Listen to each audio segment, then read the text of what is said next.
Hi, you've reached the High Fashion Hotline. Hi, I make sure my family's always stylish, and all I want in return are those 3 little words. Thank you, Mom. Nope. All on sale? Yes. Go to Old Navy. Old Navy? Yep, get 30% off your entire purchase at Old Navy's Thank You event. 30% off everything, even jeans, sweaters, and jackets? 30% off all of it, and Old Navy card members get 40% off at Old Navy and OldNavy.com. I heard that. High Fashion, Old Navy. Valid 10/11 to 10/15. Excludes in-store clearance, gift cards, register lane items, jewelry today only, and 2-day only deals. 40% off or subject to credit approval. See stores for details and exclusions. Blog Talk Radio. Best-selling and award-winning author of true crime and crime fiction, Yvonne Mason is back with a brand new book, The Pink Canary, a book that delves into the life of a drag queen and a marvelous whodunit. You can find this and all of Yvonne's other works on Amazon.com or find Yvonne Mason on Facebook and Twitter. You're gonna kill me.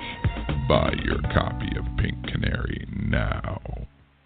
Good evening, ladies and gentlemen. Yes, it's 9 o'clock Eastern Daylight Time, but it is Saturday night. This is Off the Chain. I am your host, Yvonne Mason, and yeah, that was a shameless piece of promotion. It's one of my comedy books called The Pink Canary, and if you've never been to Key West, you are missing a trip of a lifetime because they have some of the most artistic, funniest people down there that I've ever seen in my life. And if you've never met a drag queen, you will get to meet one in the book, The Pink Canary. So go and get that book and laugh yourself silly.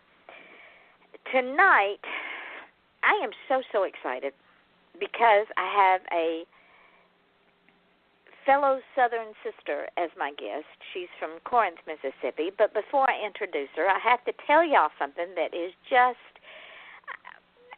I would swing from the rafters if I had rafters in my house. When I did our numbers today for our show, and y'all all know that I say this is our show, it's not my show, it's our show because it takes you, the listener, and my guests, like my guest tonight, author Joan Hazel, to make the show successful. Yeah, I could sit here and blather for hours, but it wouldn't be the same. So because of all of y'all, ladies and gentlemen, now remember the show's not even 2 years old yet. It's just barely a year and a few months old. This morning, just on the show, with Australia being our biggest listening base at 98%, thank you, Australia, we have reached 59,584 listeners.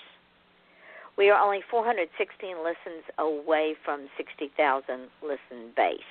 Now, when you add all the podcasts and all the different countries that this show goes to after we shut the show down and I put it up on all the podcasts, plus the podcast that Blog Talk puts it up on, we're at 74,733 listeners, which puts us at 5,267 listeners away from 80,000 listeners. I am so excited. I'm excited for y'all, the listeners. I'm excited for my guest. And if I had rafters, I'd swing from the rafters because I'm just beside myself. And the reason the show tonight is at 9 o'clock as opposed to the normal time of 8 o'clock is my son turns 58 tomorrow, and we took him out to dinner with some friends of ours, and it was a very special night. So thank you for your indulgence. Now, with that being said, tonight's show is going to be so exciting. So grab your favorite beverage, but you can't run and go get her books yet because we haven't talked about them, but you got to stay and listen to the show. You're going to miss something. My guest tonight is author Joan Hazel, and her works include paranormal fantasy, sweet romance, and nonfiction spiritual.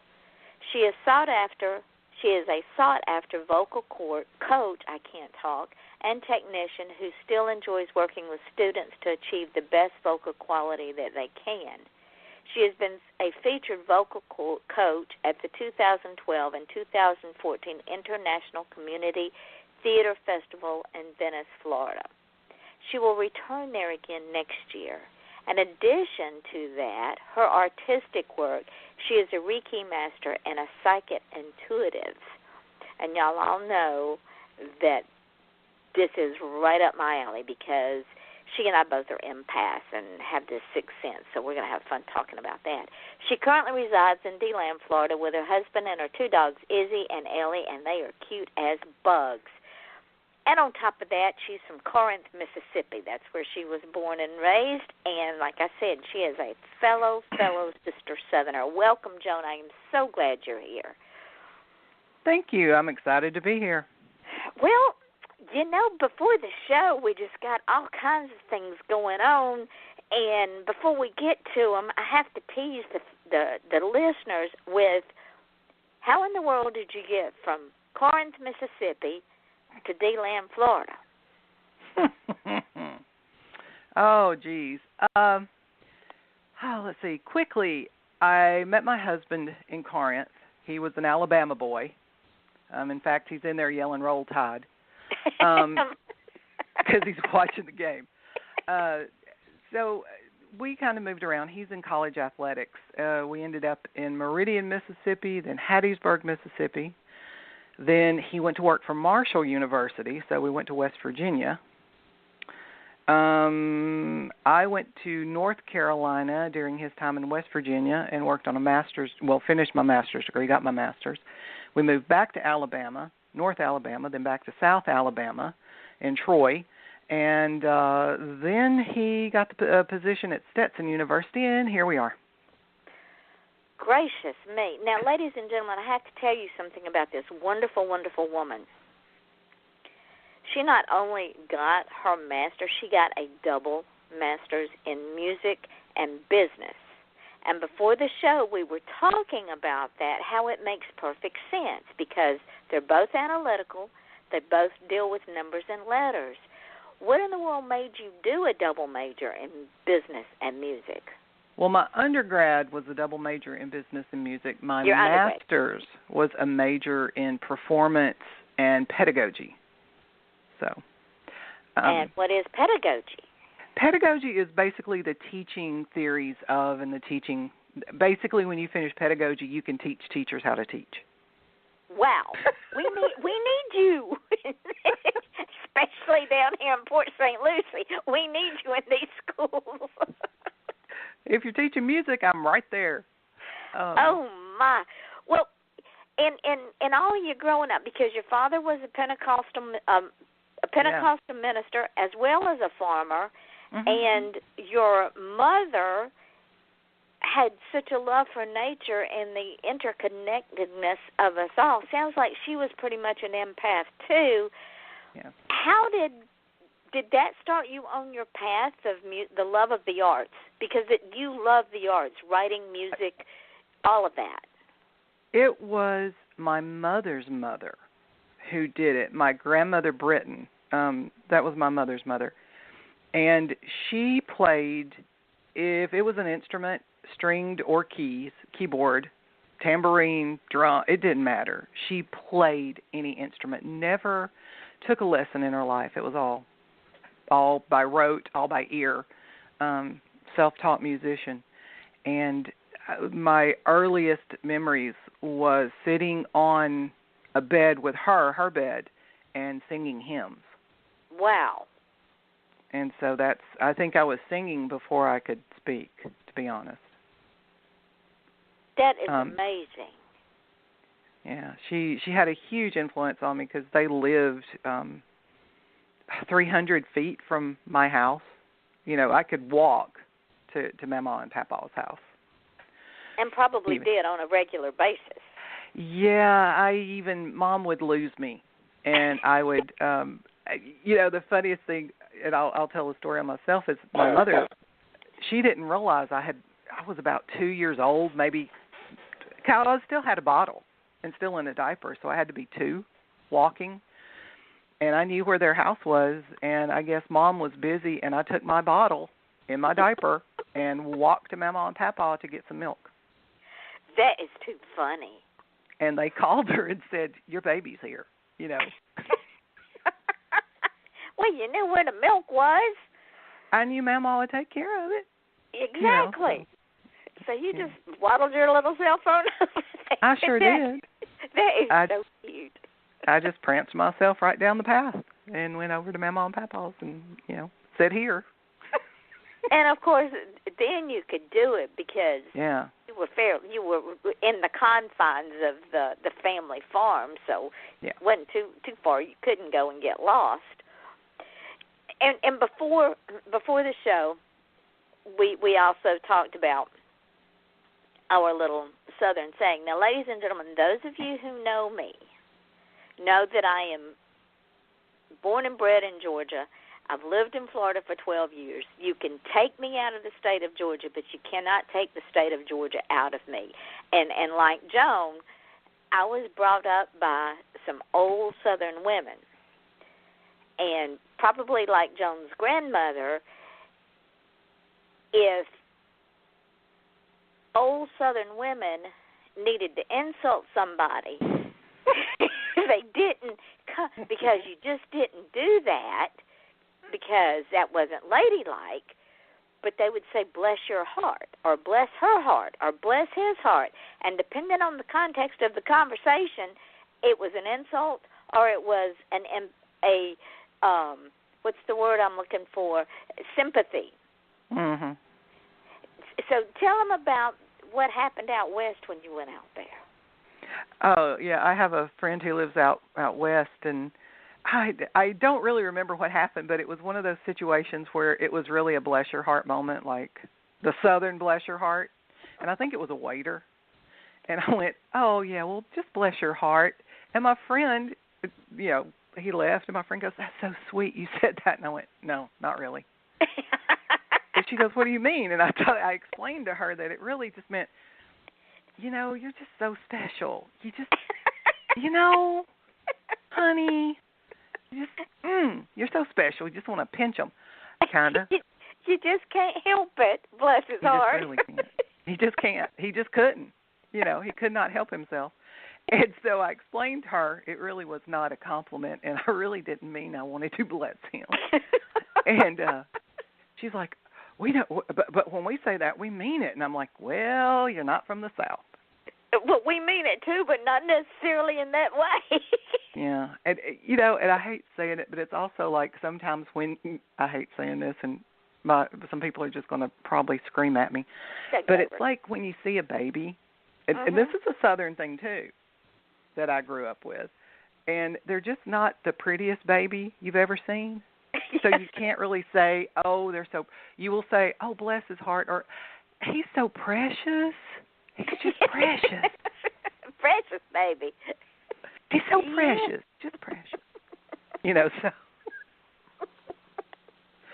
And you knew if they said somebody's baby was precious, you're like, Uh-huh. What's wrong with it? Mm-hmm. What's wrong? You know. Maybe he'll grow out of it. Yeah, you can only hope, you know. We just fall right back into our idiotisms. You do. Because we know what we're saying. Maybe he'll grow out of it, bless his heart. That's right, bless him. Yeah. And the other one that she could, because I said something about, I got really mad one day. And this is my friend out west, too. Love you, Rebecca, if you're listening. And I said, I'm going to just give them 40 kinds of billy goat hell. And she went, what? And I went, have you ever seen a billy goat get mad?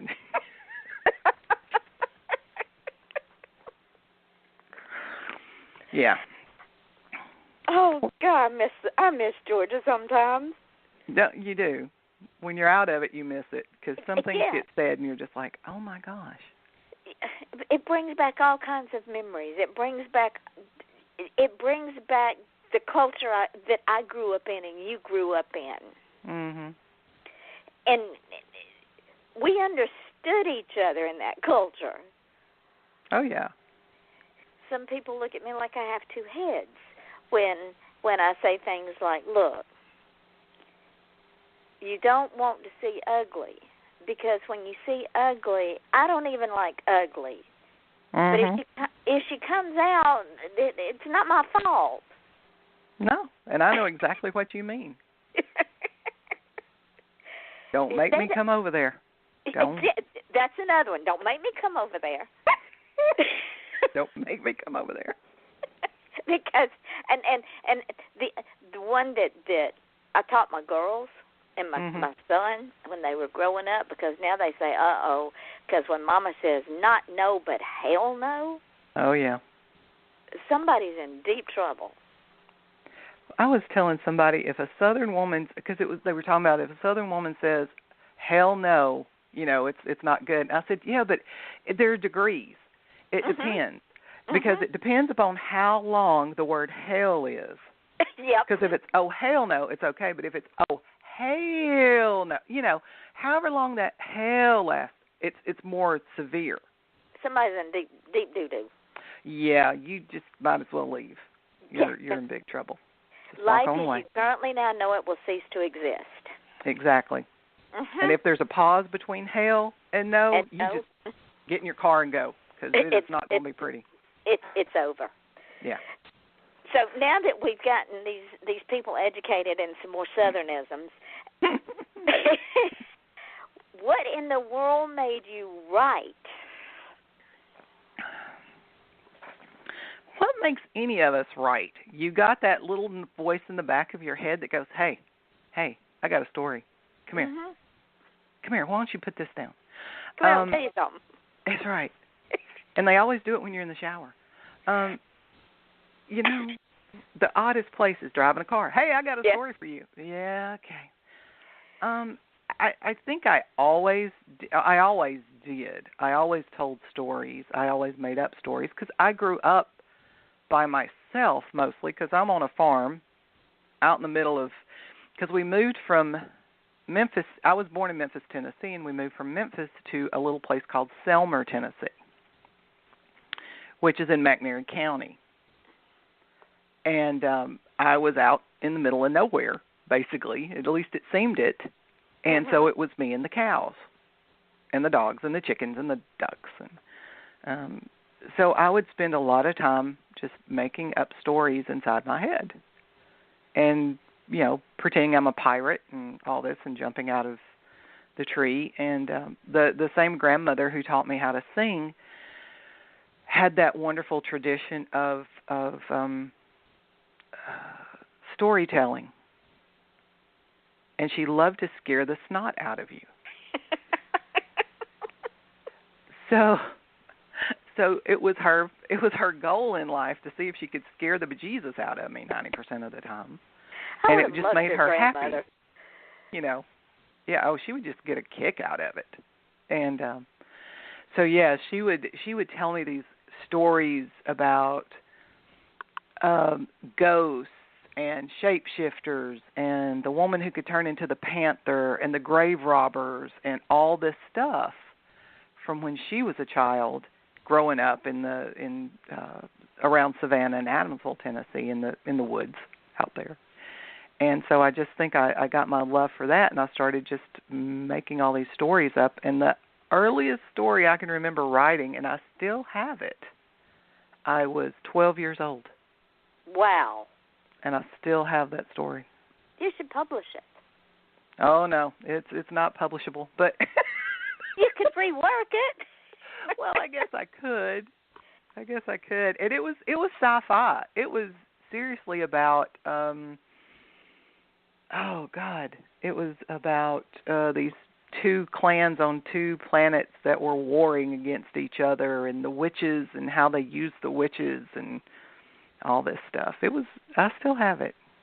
You should rework it and publish it. It sounds fascinating. I may someday. I don't know.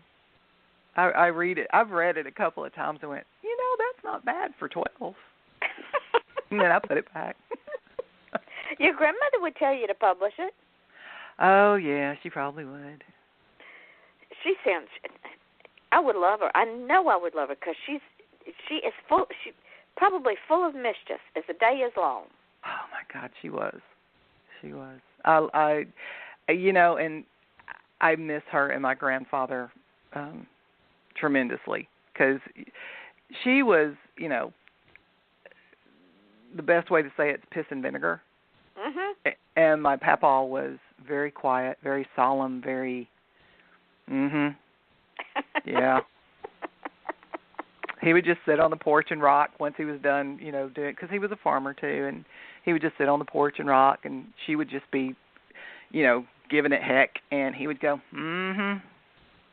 And that's about all you can get out of him, you know. But they probably blended very well together. They did. They were married, 70-something years, I wow. guess. Maybe 60-something. He was 19 and she was 13 when they married. And yes, ladies and gentlemen, people did do that years ago, and nobody thought a thing about it. No, not at all. Because most women did not live beyond their 40s because they were worn out from having kids. Yeah. And working hard in the fields. Work in the fields, yeah, sure was. And there's no point complaining because you just had to do it. Oh yeah, you did what you had to do. Mhm. You certainly That's exactly did. What you did. Mhm. Yeah. Let's talk about after I get through coughing into the phone with the bronchitis here. The Reiki master. Mhm. Tell the folks what a Reiki master is. Well, Reiki basically is universal energy, because everything in this world is energy. It doesn't matter what. I know they go, well, it's a desk. Yes, but that desk was thought up, and the energy of it was put into it, and it's made out of energy. Everything is thought, deed, words. We're all energy. And it's channeling and using universal energy for healing, basically. And it's a Japanese tradition. So I've always, you know, if we go back even to when I was a kid, I've always been into this. And I've always, I didn't know what it was called because my father was a Pentecostal minister. We just called it faith healing. Uh-huh. But then as I got older and I learned about what Reiki was, and I met some wonderful women who are Reiki masters and who teach Reiki, and I went, yep, this is for me. So we use Reiki for healing and trying to put all the good stuff back into the world.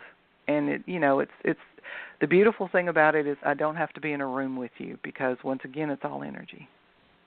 And also, would it be fair to say that, and you and I talked about this earlier with the empath abilities we have and the sixth sense that we have, would it be fair to say that we draw negative or positive energy to ourselves simply by the way that we think, feel, and behave? Sure we do. I mean, it's that wonderful, I hate saying it, but it's that wonderful spiral. I don't mean wonderful in a good way. But you get up and you start to have a bad day, like you stub your toe. Well, everything just seems to spiral and be negative from there on out. Yep. Unless you can stop yourself and pull yourself out of it. You know, so then your boss is in a bad mood at work, and then you have to deal with horrible customers, and then you go, why me? Well, because you started stubbing your toe and you let that control your day. Exactly. And it's hard, especially, and we were talking about this as an empath, no matter, unless you can protect yourself 24/7, and sometimes you can and sometimes you can't, and it's not one of those things you can put on at the first of the morning and not have to rebuild it throughout the day occasionally or rebuild it the next day. You always have to put energy back into it for that protection.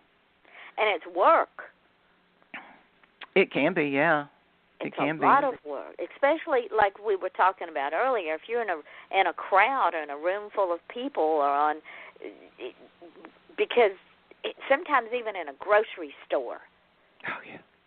I want to run because I cannot stand all the energy that is bouncing around me and trying to take me over. And you want to just stop people and say, please, whatever's bothering you, let it go. Exactly. Because you're killing yourself. I think the worst was we went to Publix Christmas ago, and I am a do not put me in a public place around Christmas. No, I hate Christmas for that reason. And it was exactly, and it was probably the Friday before Christmas, or something like that, and we had to run into the store. And the longer I stayed in Publix, the madder I became. Mhm. And it was not because I was mad. It was just everybody in there, between the cashiers to the managers to the stockers to the people. And people were yelling at each other, and I'm just like, I can't. And finally I just looked at my husband. I'm like, I can't. I got to go. And I went and sat in the truck. Yeah, because you want to scream at the top of your lungs. People, it's not that important. Yeah, you do. You're killing yourself with your negative energy, and you're killing me because it's bouncing off of me. And it's really, and I have a good friend who's a pranic healer, and we talk about this, and she's helped me a lot to learn how to bubble myself. To put yourself in that bubble of light, to try to keep negative energy from bouncing to come back to you, to come into you. So and I call it my disco ball now. Because she said you put the bubble of light around you, and then you cover it in mirrors to reflect anything back, and then you cover it in Teflon because you don't want any of that, what to stick. Exactly. So that's a good now idea. Yeah, it's a wonderful idea, and it works. And so now I'm just like, okay, disco ball. And pop on here. Just jump in the disco ball, and that's really what I think of it, is disco ball. And it's like I said, sometimes and we were talking about this, about being at the Space Coast book this summer. I was so excited to be there. I was like, okay, we're, gun-ho, we're getting in. And then by the time everybody started filing in, I was like, I didn't bubble up. Gotta go take a break. That's right. Excuse me, be right back. Gotta go insulate myself, because there was so much energy in that room, and it was conflicted. Mhm. It was. Yeah, I had to watch, and then it got worse when the readers started coming in. You picked it all up, and you're going, I'm going to have a panic attack. Well, it was very what I call disconjuncted. Yes, that's because yes. it was very sporadic because it was bouncing everywhere. It really was. Mhm. Now, ladies and gentlemen, Joan and I have not lost our minds. Trust me. Empaths of the world will understand what we're saying, and it's not something that we wished upon ourselves. It runs in families. My family's full of it. I know yours has to be. Yes, yeah, it was. My mother, my great-grandmother, my sister. We think grandfather was. He just never said anything. The one who sat there and went, we're pretty sure that was was his installation. It probably was. And going out to the garden. Yes, because my mother will come in, she'll say, Yvonne, I hate these feelings. And I said, Mom, I've told you for years, you've got to embrace it, because you cannot fight it. It is much a part of your makeup as the color of your eyes. And you also have to realize what's yours and what's not yours. Yes. And if it gets to that point, you say, this isn't mine, I don't claim it, and I send it with love and light back to the one who brought it. And I refuse to own it. Yes, because it is not yours. I've told friends of mine, it's not your guilt to bear. Mm-mm. So don't own it, because when you own it, then it will devour you. You also read tea charms? I do. I read tea charms. Tell me about it. I'm just finding out all kinds of things about you. I am an eclectic person. Yes, I love it. Tea charms are, if you do tea leaf reading, which to me, I like tea. In fact, I have my sweet tea with me right now. But growing up Southern, we didn't have the leaves in there. Right. But it was born from the tea leaf reading. And so when you read tea leaves, a lot of times some of the similar things pop up, like anchors or butterflies or, various things. And in the and I found this out by reading yesterday too. Victorian era in the 20s, the gypsies would bake little charms into cakes, like little muffin type things, tea cakes, and they would wrap them and bake them. And then when you ate it, whatever that charm was in that cake, that was your fortune. That was your reading, was whatever was in that cake. And so, unfortunately, they were made out of lead, so that wasn't a good thing.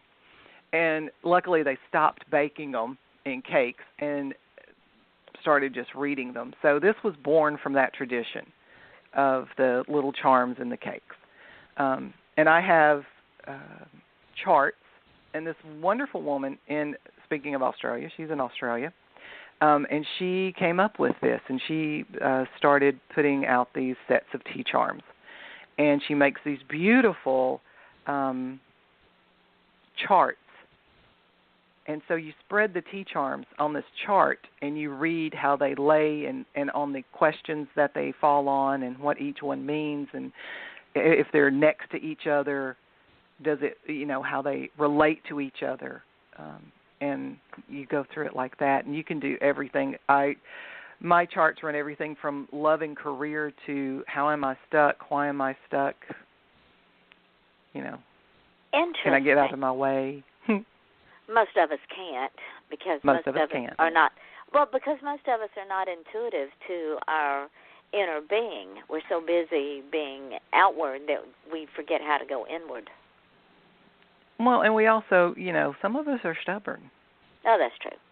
And no matter, what we get told, the moment we say no, well, there it goes out, It's It's so done. true. So true. Bless their hearts. Bless her, I know it. And you're an angel realm reader? I am an angel realm reader. This was something Doreen Virtue came up with, and it makes so much sense so I took the class on angel realm, and what it is if you believe in reincarnation or incarnation, when you come to this world, not everybody is the same, and we know that by looking at each other. True. But some of us might be an incarnated something else, an incarnated fairy, an incarnated angel, an incarnated unicorn. And so each one from those families have certain traits. And you can look at a person sometimes and say, oh, my gosh. If you've ever met somebody and you go, they're such a fairy, they're such a little pixie, they're such a this. More than likely, they were that. And they've now incarnated into human form. Interesting. Yeah. So I've run into that. And when I've done readings on people before, I'll look at them and I go, you really need to go sit in the flowers. They're like, oh, I love flowers. I have roses everywhere. And I'm like, yeah, that's because you're a flower fairy. And they look at you like, what? They do. But then they don't understand us, so maybe someday they will. If they need to look inward and not outward. Yeah. Now, with all of these wonderful things that you have within you, the music, the business, the psychic intuitive, the empath, the tea charms, the angel realm reader, the Reiki master, that has helped with your stories, right? Oh, definitely. Definitely. It's really interesting, and I didn't realize it until it happened. I've written the books, and then I'll go through and I'm like, oh, my gosh. Like, okay, so The Last Guardian was the first in the series of the Guardians of Haven. But in the second book in that series, Burdens of a Saint, the main character is named Saint. He's called Saint. And he's a shapeshifter. He's a wolf. But he's 200 years old, and he's been around a while. And he kind of had a existential meltdown trying to determine when he goes, I'm a spiritual human creature, but I'm also a wolf. so how can I be both? And so he went and lived with the Dominican monks, and he became a monk for a while, and that's where he picked up the name Saint. And he's done all these other eclectic things, too, when it comes to healing, but he's a natural healer. And in the second book, I had him do a body scan and healing on somebody using a specific type of pendulum. And it wasn't until I wrote the book and got through it that I went, oh, my goodness, he was basically doing Reiki on this person. Wow. And I went, oh, my gosh. And the pendulum that he used, I actually have one that's called an etheric weaver that is to be used in healing that helps to take energy, bad energy out and put good energy in. But I didn't put in my head that that's what I did with him until after I read it, and I went, oh, my gosh, he's basically using a Celtic version of the etheric weaver. I went, oh. See, ladies and gentlemen, we write what we know, and we write who we are. Whether we realize it or not. Yeah, yes, exactly. It just comes out. It does. It truly does. Now, you have written an interesting book. I was just sitting here looking at it, and it goes, Your God Said What? Mm-hmm. A Spirit Guide Q&A. This book looks so interesting. Tell me about it. I am very big on dealing with spirit and spirit guides. They are my thing. Because if I do a reading on somebody, it's never me. Any psychic will tell you it's not us. It's them. It's spirit. Channeling, not necessarily channeling, but it's spirit talking through us. And so I was getting questions about, well, do they see you in the bathroom? Can you have an alien? What about a vampire? Can this happen? Can that happen? Can the other thing happen? And one of my guides came to me, and he goes, just write it down. And I'm like, what? And he goes, no, seriously, just write it down, and we'll answer your questions. And People so really it was me and my spirit guides answering questions for people. And they actually brought up questions that I didn't even think of and answered them. And I'm like, really? Because I was sitting here going, okay, guys, people are going to think I'm crazy. They're like, they think you're crazy anyway, just put it down. I'm like, okay, fine, I'll put it down. But we're not crazy. No, we're not. We're not. No, I take that back. I went crazy to keep from going insane. Yeah, with it. We all walk a fine line. Well, that's true. But then what is normal for the spider is chaos for the fly. Exactly. So our normal is probably chaos for our listeners because they're going, what in the hell are these two women talking about?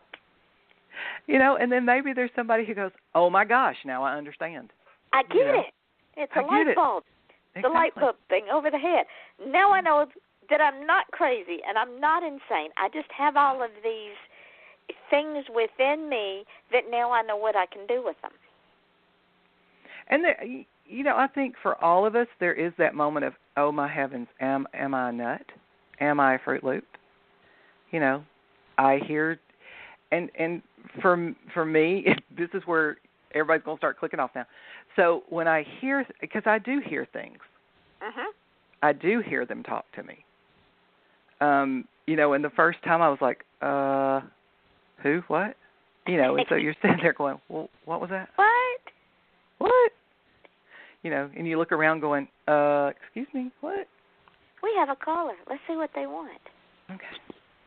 Hello, caller. This is Yvonne with my guest, Joan Hazel. How can I help you? Hi, Yvonne. My name is Pamela Tipsword, and I'm a wonderful good friend of Joan's. I wanted to call in and say, yes, I finally got on to hear her talk. And no, she's not crazy. No, she's not crazy because I'm also a fellow reader. So, and we do indeed check in with each other, too. So, yeah. And you just gave me a good idea for our next event. So, awesome. There you go. So That's perfect. Well, I know one of the questions that we were talking about earlier when we were at the chili cook-off was somebody was asking me when your next book is coming out. Well, we are working on that book right now, actually. Well, Ellie's working on it. If you saw the picture, she was writing on it. Oh, was she writing? Okay. My dog. And I'm sure that Ellie is very, very smart, and she's going to do all your edits, too. No, because she can't spell. I mean, she's only 5. Oh, okay. So spelling's not her best thing, but storytelling, she's pretty good at that. Yes, she is. And so are you, and so are your characters, too. I don't know if Yvonne realizes this, but when you read her books, they have a tendency to come alive. So it's one of these things that when you deal with spiritual work that, like we both do, because I'm also a massage therapist, too, that they're real. They're real to most of us when they come through the pages. Excellent. So I don't know if you've read any of the books, but I've been waiting on bated breath for the next one involved because I know which one it's about. So, Joan, now you must tell us, is this part of the Guardian series or is this a standalone? Well, here's my long convoluted answer. There's 4 characters in the Guardian series, 4 main characters, male. And I started on the one of them for the 3rd book, and then somewhere in it, the other one goes, no, it's my book. And I went, but we decided it was his book. No, it's my book. And so halfway through writing the one about the character's name's Ghost, and halfway through writing about Ghost, the oldest of the shapeshifters, Fergus, went, no, it's my book, and it's my time. And I went, yes, sir. So halfway through, I switched and started writing on the other one. I understand well, that. He is pushy. He is pushy. He's bossy. I totally get it. Mm-hmm. Because I researched a book for 4 years. And then when I went to write it, I had it in my mind to write it one way, and the main 2 characters are saying, I'm going to block your head until you decide to write it my way because it's my story. So I understand that. I wrote one chapter in the first Guardian book. I wrote it 12 times. I get 12 times. Because I would write it, and they're like, no. And it never went the way I wanted it to. It has to go the way they have to. Absolutely. Yeah, totally did. Yes. And so I finally had to give in and go, okay, fine. I hear you. But I will tell a quick story about my characters. And, writers, we're a little wackadoo anyway. That's true. And so be a writer and an empath and a psychic. And, you live with these guys 24/7. Every character you write, you live with them. And so they get to be so real and tangible sometimes. And obnoxious. Yeah, they do. Mm-hmm. And so I have one character, and his name is Ghost. That's just what they call him. His real name is Icelandic. It's a gear. But everybody calls him Ghost because he transforms into an Arctic wolf. Therefore, Ghost. And Ghost is very metrosexual, kind of. He loves getting his hair done. He loves clothes. He wants to look good. He loves the ladies, and he's just that kind of guy. And he's very fashion conscious. And I was in a store, and I never wore the color pink. I was a contralto. We don't wear pink. Right. I don't wear pink. That's just not a thing for us. And so I was shopping, and there was a sweater hanging on the rack, and it was pink. And I hear, you would really look good in that. I'm like, what? And it was that character in my head. And he goes, no, you need that pink sweater. I'm like, I don't wear pink. He goes, no, but that sweater, the way it's cut, look at the neckline, it's not up, it's not this. So I'm carrying on, seriously, a vocal out loud conversation, one-sided, is all anybody could hear, with this character. who in my mind was standing right beside me going, no, you don't want that. Well, you're going to get the pink one. Will you try it on? And I look across the way, and there's this lady staring at me just because I'm carrying on this full conversation. And so I have long hair, and I had long hair at the time, so I, like, put my finger up to my ear like I had an earbud in. And I'm like, oh, well, no. Well, we've talked about this before, and I just walk off. I grab the sweater and walk off. I love it. I'm like, oh, that is wow. so funny. But I relate. That's one of the stories we started giggling about. Is we both have a tendency to have them talk. That's why I act like I have headphones or I'm talking to my cell phone. Because especially when you're driving and you're carrying on this full-blown conversation, when you're driving, it's the same thing. Yeah. Absolutely, and I've done that. Mm-hmm. And I'm arguing with the characters because I cannot stop and write down what they're yelling at me while I'm in traffic. Mm-mm. Yeah, Never. try it in the shower, too. Oh, yeah. It doesn't matter. Shower, restaurant, grocery, you know, they're always there and they're always doing stuff. Or here lately it's, hey, it's 4 o'clock, you going to get up and write? No, I'm sleeping, but it's 4 o'clock. Yes, I know it's 4 o'clock. You know, so we go through that wonderful conversation of, yeah, okay, it's 4 o'clock. I got it. And you want to strangle them. But then if you ignore them for any length of time, they go away. They say, watch this. And they do. And they have. And you can't do anything about it because you've ignored them, and so they're going to punish you. Oh, they do. Or they tease you. Yes. The tease is what I hate more than the going away. I'm having that problem with Lily Rose right now because she was all up in my all up in my head. Had the storyline already down, was working on it, and a lot of different things happened at once, and I was ignoring her. And she said, okay, fine. Yeah. Watch this. They do. And they'll absolutely except when they take turns, too, though. Yeah, she took the entire clan with her. All the sisters, all the witches. She just said, we're done, we're gone. She even took the bad guy with her. I know, they will.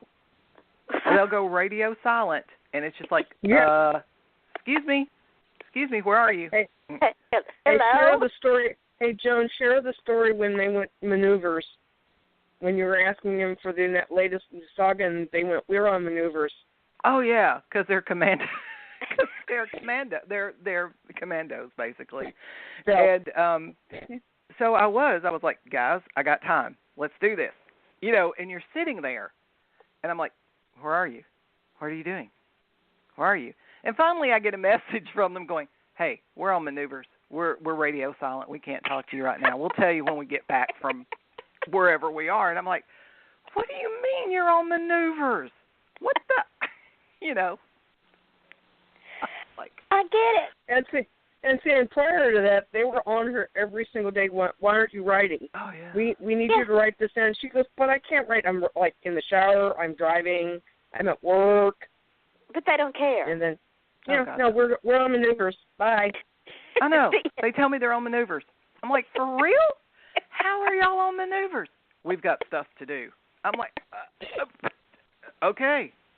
Well, I'm going to go over here and start working on this then, you know, because then there's other characters going, well, if they're gone. We're right here. Hello? And then, I know. And then I started writing a totally different book, a totally different genre, you know, the whole 9 yards. And I get partway in that, and they go, okay, we're back. Hey, we're done. A little jealousy, that's what it is. I'm telling you. Oh, big babies. Mm-hmm. Now, especially Fluffy. Was the one that you were working on called what, The Heart Sees? The first one, the contemporary romance. Yeah, the two brothers, One Chance for Happiness. Oh yeah. Mhm.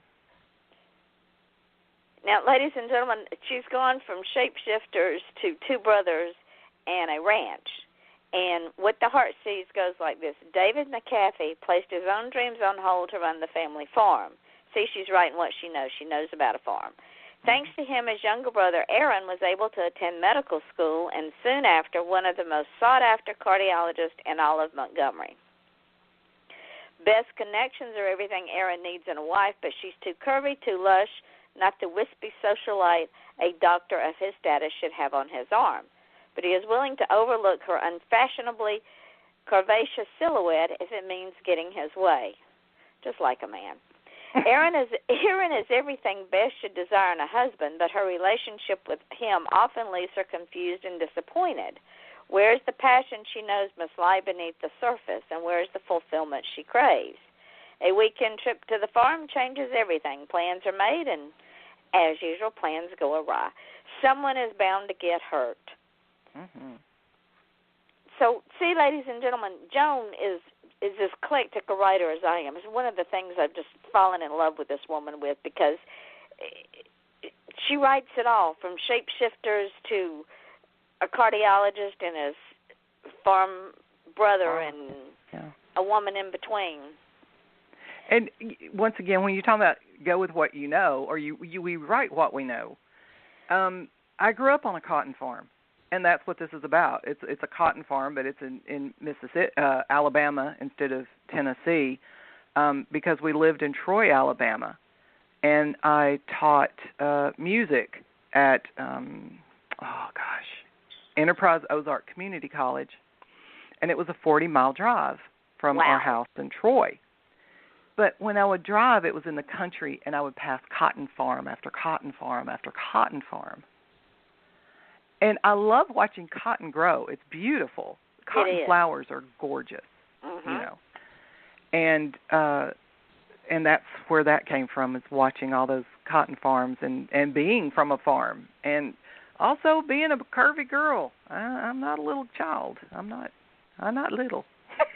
Never have been, never will be. No, but ladies and gentlemen, she is not only lots of fun, she's also cute. So just remember that. Thank you. She is. And now, are you going to be in Cocoa Beach next year? I plan on it, yeah. Mm-hmm. Okay. Good Lord willing and the creeks don't rise, I'm going to be there too. Exactly. And see, that's a Southernism. Absolutely. Now, remember, before the show started, and I told you that we would have so much fun, and Lord, I've had a ball. I have too. And the hour would fly by. Oh. It's flown by. Oh, wow. Yes. We have about 5 minutes left. Mm-hmm. So in about 3 of those 5 minutes, will you tell the folks where you can be found, the names of your books, the name of the new book that is coming out, and our caller dropped. I wish she'd have stayed on because I wanted to tell her thank you, and when it will be out. Okay. Well, when it will be out, as you said, God willing and the creek don't rise, spring of 2018. And, okay, so let's start at the first. You can find me on Facebook, and it's Joan Hazel Author Coach on Facebook. My website is Joan Hazel Author. I make it so hard, to find me, .com. And you can contact me through there if you want to. There's a contact form. And so those are my big places to find me. I'm also on Twitter, Guardian Writer is my Twitter handle. And my books are all available pretty much across the board, Kindle, Amazon, and Barnes & Noble. It's on the Nook and the Kobo also. So I'm pretty much across everything. I think there's like 7 different channels that I run on, publishing channels. The first book, the one that we were talking about, What the Heart Sees, that is in ebook only. I have not printed copies of it. And it, once again, can be on Amazon or Nook or any of that. The Guardian series, The Last Guardian, is about Mika. He's one of the four commandos. That's his story. Saint is book 2, which is Burdens of a Saint. The third book, tentatively titled The Red Prince. Depending on whether or not he changes the title. Exactly. He's waffling at this moment between that and another title, but it's right now it's that one, and then the fourth one will probably be Ghost of a Chance because his name's Ghost. And let's see, what else do I have? Oh yeah, the Spirit Guidebook, and there's actually another one of those in the work, which gets a little more in depth and in detail about dealing with your spirit guides, about working with your spirit guides. Yeah, because we can't deal with them; they're undealable. Sometimes they are, yeah. So working with your guides. Yeah. Mine are often referred to as the frat boys. I like that. They really are, because sometimes they just, I get these weird images of like one time a bunch of Vikings in kilts, and I'm like, why are you in kilts? This is not making sense to me. But because Vikings did not wear. Well, I take that back, because the Vikings did invade Scotland, so they very well could have been wearing kilts at some time. Obviously, these liked them. I don't know, but they had a stein of beer or a horn of beer and a kilt, and I'm like, guys, really? Okay. And they were doing the can. That was the other thing. Seriously, the whole dun dun dun dun dun. I'm like, guys, really? Put the kilt down. Put it down. We don't want to see that. I don't need to see that. Well, I have a question for you, my friend. Yes, ma'am. I've had so much fun tonight. Would you be willing to come back in April? I certainly would. I'd love it. Okay. Well, pick a day, because the shows run Wednesday through Saturday. So you pick a day and send me one of those, because right now April is open. Okay. Awesome. So pick a day and send it to me, and I'll put you down. And ladies and gentlemen, I know y'all have had a ball, because you can't not have a ball with Joan and I, because we just clicked on the phone. It was like we've known each other all of our life, but that's what Southern girls do. It is. Because we have that commonality. So I want you to stay online after the show goes off the air, because I've got some instructions for you. But I want to tell you now how much I appreciate the fun we've had tonight, and you come in and spend an hour with me, especially on a Saturday night when it's football time, and how grateful I am. And I cannot wait to do this again. I loved it. It's awesome. And ladies and gentlemen, believe it or not, this was her first time on an online radio show, and she nailed it like a pro. Oh, thank you. You are welcome. I told her it would be just me and her and almost 80,000 listeners, and I would be well. I can talk to a fence post now. It's another Southern thing. So, y'all all know that I have these things that I say at the end of the show, because they're very important to me. And one of them is, don't just feel special, be special, because if you just feel special, you'll never be special, because feelings go away. They come and go, and they're a dime a dozen. So in order to be special, you have to be special. If you want to achieve greatness, please, ladies and gentlemen, stop asking permission, because nobody's going to give it to you. Just go out and take it. The world is your oyster. Grab it. The difference between who you are and who you want to be is what you do. And you've heard Joan and I tonight, and this is what we do. This is who we are. We've embraced it. We hope y'all do. One day you'll just be a memory to some people. Do your best to be a good one. Don't be that person that's laying in the casket and they go, oh, bless her heart, at least she has nice hair. Right, Joan? They were so precious. She had to throw that one in there. We can't help ourselves. It's a Southern thing. I just couldn't stop myself. Sorry. Your smile is your logo. Your personality is your business card. And how you leave others feeling after having had an experience with you. Ladies and gentlemen, that does become your trademark. And I hope tonight that our trademark has been one that y'all may never remember, either one of us down the road. You may never remember what we've written, but I hope that we have left you with a good feeling inside. I hope we've made you laugh. That was the connotation of tonight's Southern Women's Talk. So, once again, join me next Wednesday night at the regular time of 8 o'clock Eastern Daylight Time. And this is Off the Chain. I am your host, Yvonne Mason, with my guest author, Joan Hazel. And yes, ladies and gentlemen, get ready to jump over to Amazon and get her books, because I guarantee you that you will love them, because she is a fantastic author. So until next Wednesday night, we say, with much, much Southern graciousness, we will see you later. We are now off the air, but everything we say now will go up in the archives. But what I wanted to tell you is when we shut down the show, and when you see your friend, please tell her I said thank you so much for calling in and for listening, and I wish she'd have stayed off the line so I could tell her personally, but I'll let you do that for me.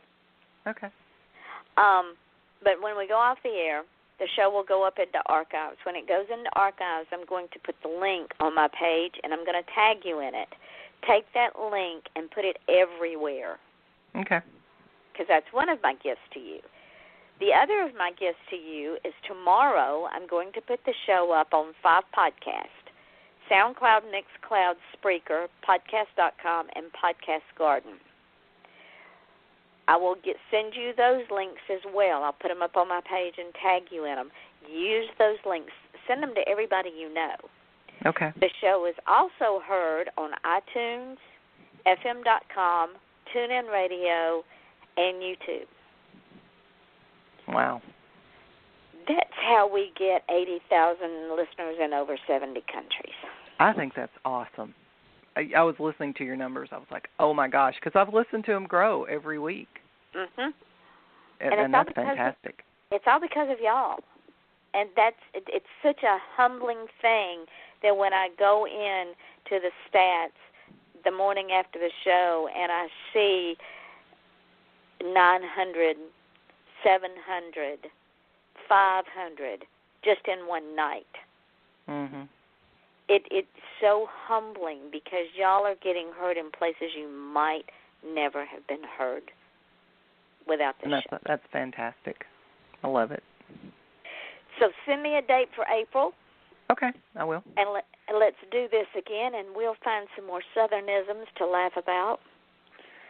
Oh, God, I have a friend he literally spit Dr. Pepper on his windshield one day because of something. I can't remember what it was I said. It was something, that dog don't hunt in my backyard. I think that was it.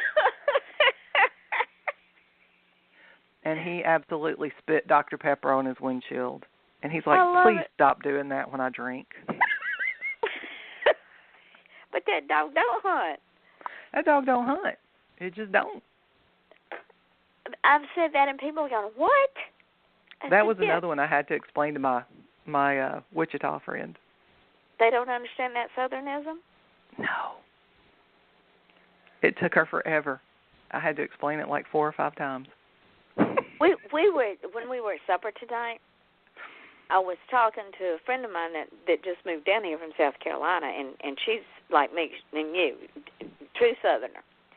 And we were discussing something that I had cooked. And I said, it make you want to slap your mama. Mm-hmm.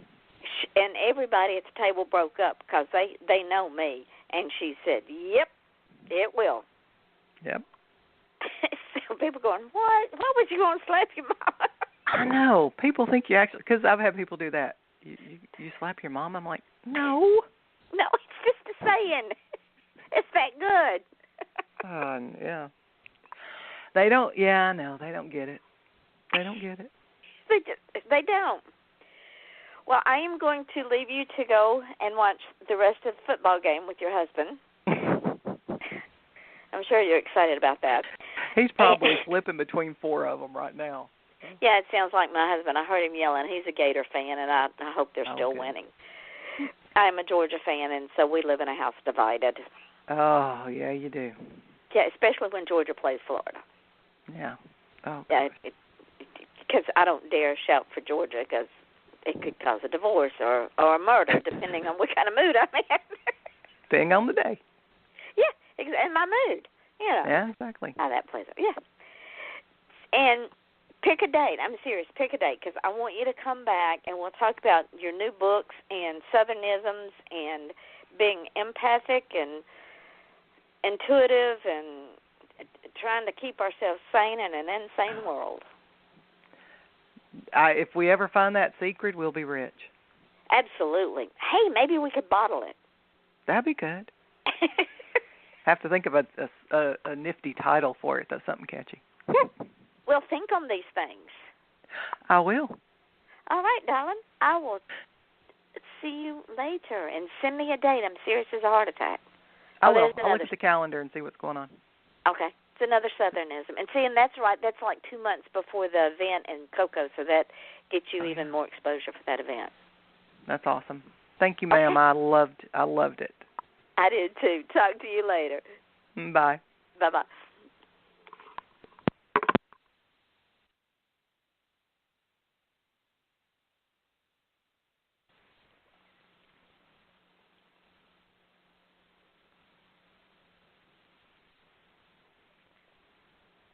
Progressive presents Mindfulness with Flow. Before you lies a beautiful meadow. In that meadow, Progressive Direct has placed its auto insurance rates alongside those of competitors. You select the lowest rate and feel a great sense of calm. A great sense of... Compare Progressive Direct rates with competitors' rates so you can rest easy. Visit Progressive.com. Progressive Casualty Insurance Company and Affiliates. Comparison rates not available in all states or situations. Prices vary based on how you buy. Progressive presents Mindfulness with Flow. Before you lies a beautiful meadow. In that meadow, Progressive Direct has placed its auto insurance rates alongside those of competitors. You select the lowest rate and feel a great sense of calm. A great sense of... Compare Progressive Direct rates with competitors' rates so you can rest easy. Visit Progressive.com. Progressive Casualty Insurance Company and Affiliates. Comparison rates not available in all states or situations. Prices vary based on how you buy.